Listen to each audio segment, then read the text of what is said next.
During the Cold War, NATO's war manuals included plans to confront a hypothetical attack from the Soviet Union. The armies of Western Europe understood that having a unified defense strategy was crucial, and they focused on conducting military exercises almost every year from 1969 to 1993. These maneuvers involved up to 125,000 soldiers, making it the largest military deployment in Europe since D-Day in World War II. What would happen if Russia actually decided to attack Europe now? Is Europe prepared to act jointly now? And what would happen if the USA decided not to assist its allies now? The threat of war may not be imminent, but it is not impossible. And the risks of war should not be overblown, but they should be prepared for. And that starts with the urgent need to rebuild, replenish, and modernize member states' armed forces. For many years, the European Union has debated strategic military autonomy. For many years, the European Union has debated the concept of strategic military autonomy.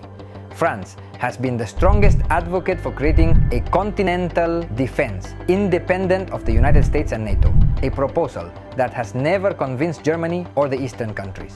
But now the concept of strategic autonomy is being redefined, and the idea is not only for the European Union to form a European army as an alternative to NATO. An idea considered outdated, but rather about increasing synergies between countries. There are two major axes in this regard.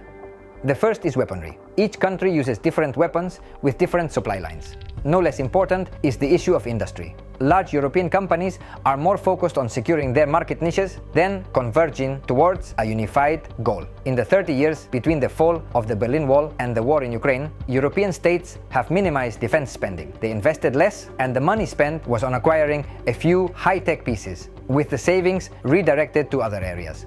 But in the scenario opened by the war in Ukraine, Europe needs to reformulate its approach to a common defense. And then the question arises, how many soldiers are there really in Europe?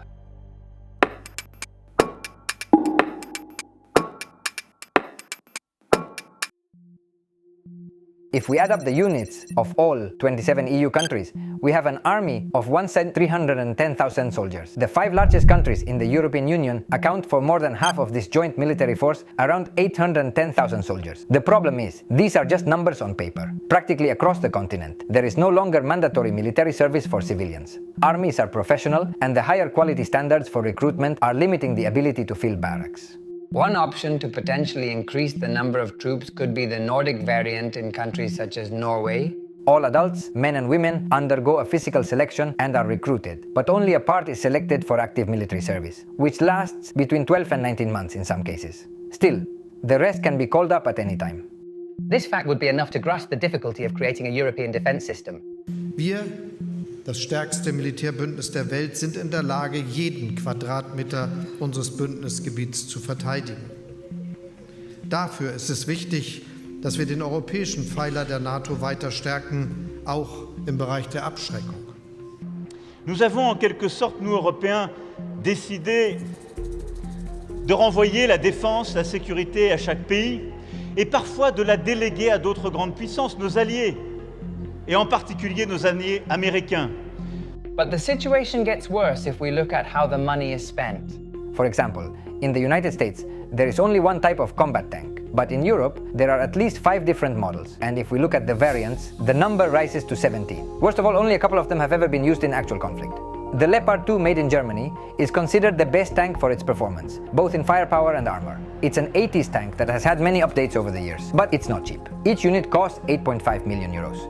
The Leclerc is a tank similar to the Leopard, made in France. It is more modern, having entered service in the 90s and theoretically has better mobility. But its cost is almost double that of the Leopard, and it has 2 major drawbacks. First, it has never been used in a war scenario. Second, it is not employed by any other European army. In the 90s, Italy began designing a new tank model called Ariete. But the end of the Cold War reduced investments in the Italian defense industry, hampering efforts to create an efficient tank. In fact, it is considered a failed model. Various design and durability issues have been reported, and it is considered the worst tank among NATO countries. Poland has replaced its old Soviet tanks with models from the United States and sometimes South Korea. further diversifying the European arsenal and complicating logistics for materials and repairs. As can be seen with the example of the tanks, despite their very similar capabilities, each one requires different logistics in terms of spare parts or ammunition, and most importantly, each one needs specific training. A factor that further complicates interoperability, and this is something that is repeated across all different armed forces for all types of weaponry. In the European Union, there are 20 models of fighter jets, whereas the United States has only 6. Among these 20 European models are very old planes, like the Tornado and the F-16, which share the skies with more advanced ones like the Eurofighter, Rafale, and the modern F-35. In the case of the Navy, the difference is even more evident. In the European Union, there are 29 models of frigates compared to the 4 that the United States has. This fragmentation is also affecting the future. For 6th-generation fighters, European countries have divided into 2 consortia. On one side is FCAS, which stands for Future Combat Air System, mainly involving Germany, France and Spain.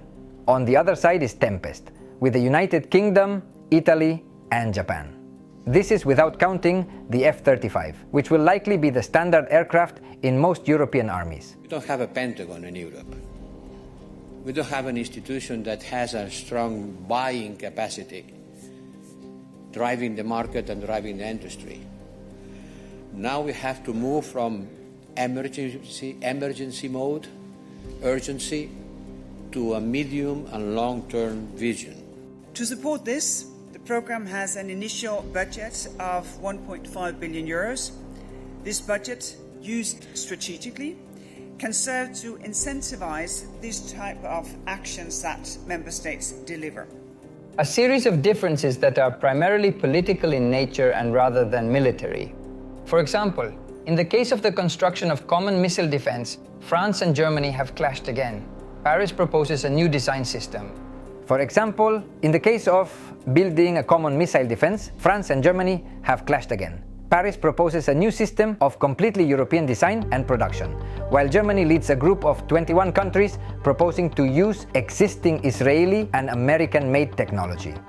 The problem is that the European military industry is also fragmented and responds more to national interests than to a logic of common goals. If we look at the list of the top 50 military industries worldwide, among the top 10, there are no European companies. The first, at position 13, is the Italian company Leonardo. It is followed by the Airbus consortium and the French company Thales. From position 20 to 50, there are only 11 European firms.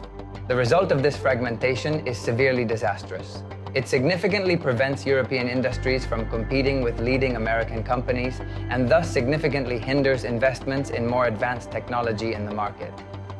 It's not so much about everyone essentially utilizing the same weapon model, but rather about reducing the number of models and increasing interoperability. Another problem is that until now, most of European military production was destined for exports. This is evident in ammunition. Ukraine needs 1.5 million shells each year. In February 2023, Europe was producing only 300,000. By the end of 2024, and after an investment of over $2 billion, production should increase to 1.4 million. However, according to European Union data, in 2023, 40% of the total was destined for export. Europe is at a crossroads where cohesion and collaboration will determine its ability to defend itself and maintain its influence on the global stage. The evolution towards a more all-encompassing defense is not only a matter of security, but indeed also of survival in an increasingly interconnected and complex world.